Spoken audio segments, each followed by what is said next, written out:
Welcome na po sa another video ni Gaw Romnick. So for today's video mga Gaw, mao ni ato ang biyahe padulong Sitio Manipis, Barangay Panamin, Malungon, Sarangani Province. Siyempre kauban nato si Kakong Flores. Og siyempre ang iyahang very supportive nga amo. Salamat kay Gaw sa pagsuporta sa imong riders nga maabot dito sa Sitio Panamin para magpakita sa iyahang abilidad. So kauban po nato siyempre ang pinakasikat nga vlogger, walay lain Jeffrey Andag, ang naggunit sa CRF nga ito mo CRF nga pula. Nag-uban na pod. So diri Gaw naglimpyo pa mi sa among mga motor diri sa Pakaw kay grabe kalapok. So taud-taud Gaw naabot si Kagawad Aping ang usa pod sa atuang pangbato para sa maong padula dito sa Sitio Manipis mga Gaw. So naglimpyo pa mi diri sa Sapa Gaw kay grabe jud kalapok sa among giagian no kay nag-ulan jud da taon. So taud-taud naabot si Dugong Gamba, aka Kid Titanus mga Gaw ha. Maupod na itong pangbato Gaw sa mga lapok-lapok Gaw. Kay mukaon man po niglapok siya Gaw good. No? Galaw Gaw. Tuara Gaw ha. Naapod siya angkas. Siyempre si Perper ha. Perper pinakakusgang body na. Padagandagan sila dia sa pa mga Gaw para taon malimpyo. Para pagdulaw niya dili slide ang ligid sa mga unit sa tuwang mga idol no. Ay para na lang pud pagpangandam ba kay ubay-ubay pud daw ang dayo dito sa maong sitio mga Gaw. So taud-taud ana Gaw ang si Angkol no, si Pitik ni Yoyo niabot na. Christian Rizarte taud-taud sa modul. So taud-taud ana Gaw nilupad nami Gaw niabot dahil mi sa Sitio Manipis Gaw. Kita ni mo na fiesta dahil diri Gaw.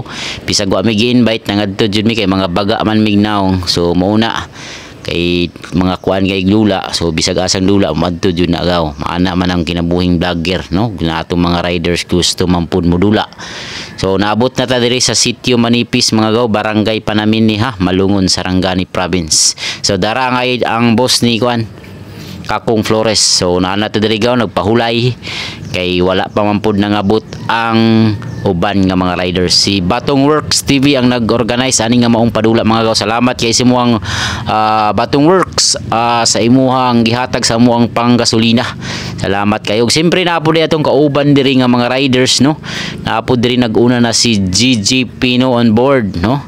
So muna ilahang stage niya Gaw para sa awarding no. Guwapo kay sila stage mga Gaw. So ubay-ubay ang mga riders diri nga mga boot Gaw. Jinsan ay taga Banati no. Ubay-ubay mga aayo pod Gaw, mukaunay pug mga lapok. So dara ang team Jinsan Gaw na si Adi Gaw, usa sa mga kusog pod nga rider Gaw kay Jinsan. No, shout out sa imo idol. Ara mga diri nagmerinda pa ang uban diyan nagpahulay. So mao ni ato ang biyahe Gaw. Taud-taud naabot ang team ni Drew Madriga Gaw. Pinaka-power pod nga riders. No? Kuya puro abilidad mga Gaw. So mo na ang kaubanan ni Drew Madriga. Taud-taud Gaw naglinya mi para sa ayuda kay tanawang mga naong gipanggutom Gaw kay sige migdumog sa maong lapok sa dalan.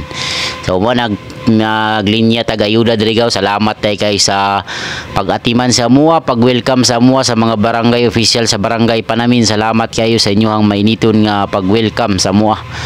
So mao to Gaw nga naglinya ta diag pagkaon para maka-relax pud taw, mabusog taw natay kusog modula ang ato ang mga riders. Tuwa na nagpakitang gilas na to mga riders, nagpractice rin na sila Gaw, si Kagawad Aping ug si Dugong Gamba.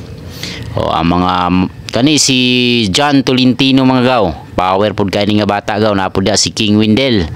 So nag-aabot yun mga naiabilidad mga Gaw no. Lisod kay nga uphill nila Gaw, lisod kay ilahang trail no, indoor trail. Tura si GG Pino Gaw napakitang gilas pod pantra. Unya maura to Gaw, manguli nami kinabusog naman mi nya human naman pong dula. Daghang salamat suporta Gaw Romnick.